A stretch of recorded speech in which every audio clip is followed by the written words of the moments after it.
My name is David Barsati, and I'll be your host. Over here on the logo, we got a broken up pie, and we're going to try to make it whole.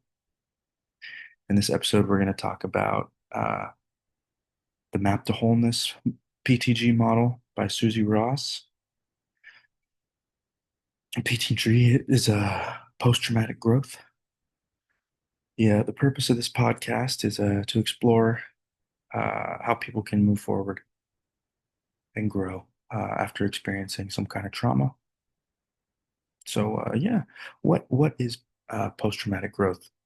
Well, post-traumatic growth is it's a positive psychological change, growing through trauma, kind of learning how to be resilient and resourceful, and just move through trauma, learn from it, and typically you learn from it and then you grow from it, and you can apply that to bettering your life after it.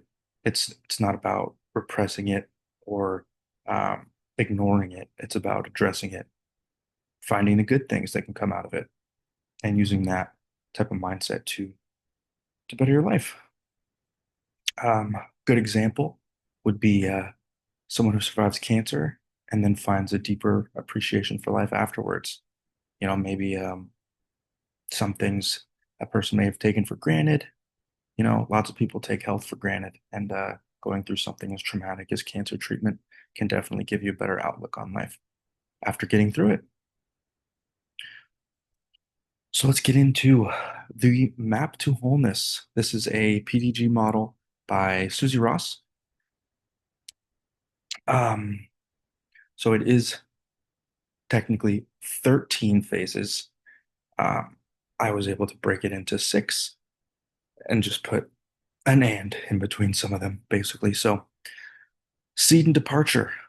A spark of change inspires you, and you take your first step into the unknown.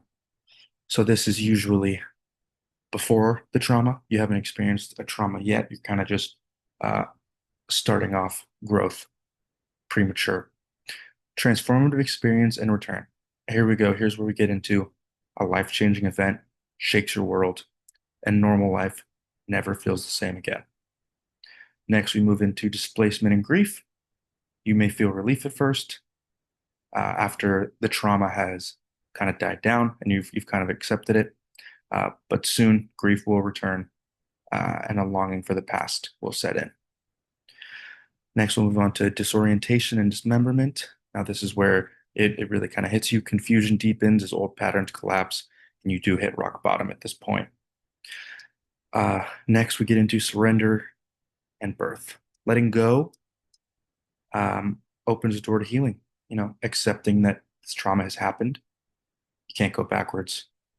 You can't stay where you are. You got to go forwards. This is what really opens the door to healing, and your new self begins to emerge. Then finally, we have abundance, power, and integration. This is where the real growth. This is where the real growth happens. Growth brings you new opportunities, new confidence, and finally, a sense of wholeness.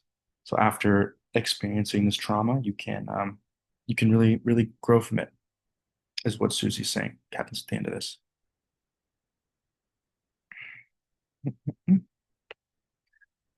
So here we go. Here's my personal experience with this model and the truth behind this model. So seed and departure. So this was before any of the post-traumatic, or sorry, any of the trauma had happened. Um, I didn't realize, that this journey had started for me. I had just been accepted into Sacramento State, and I was, you know, seeing new opportunities, and I was like, oh, it's time to start moving forward, and something new is on its way. Transformative experience. This is where the trauma hit. I uh, I lost my partner. Basically, my partner and I had a son, and we were living together. And she decided that it was time for her to uh, try something new. And so she took our son, and she went and moved in with her dad, and I was left alone. I was left alone in an empty house, so to speak. So yeah, I took it pretty harsh, and next we move into dismemberment. This is where I had accepted the trauma, but I was just on a crash course downwards. My grades dropped. I was on academic probation at the end of that semester, and F's across the board and a withdrawal. I gained a bunch of weight. I was eating like crap. I was drinking, and yeah, at this point, I didn't really see a light at the end of the tunnel. Next in my journey was surrender and birth. More of a rebirth. I kind of accepted that there was no going back and there was no staying where I was because like I said, I was on a crash course to the bottom, and I had reached the bottom. So I accepted that this is where I was and the only place to go was forward, and I surrendered and I started my healing process. And I felt like I was kind of reborn in a sense. And then that leads into abundance. So this is where some doors start to open. New opportunities kind of start to present themselves, and you can be more of a positive, positive person after that experience. And finally, we get into the five kind of key points of her whole model: um, self-efficiency, resilience, growth, new identity, and wholeness. So, when you've experienced trauma and you are working to grow through that trauma, you know, you need some self-efficiency. You are the only person who can get up out of bed. You know, you're the only person who can do the work for yourself. So you need to be self-efficient. You need to be resilient. Of course, I think that's probably one of the most important ones. I think if not the most important one is that you need to be resilient.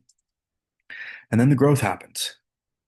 You get through those first two, you stay strong, you get to the growth. You get to see how you are able to work through that trauma and grow and learn and become a better person. And oftentimes you can develop a new identity, a new sense of identity. You come out stronger, you learn, um, and then finally wholeness. At the end of this, you will be whole again. You experience the trauma, you learn, you grow, and more than that, you can become whole again. You can.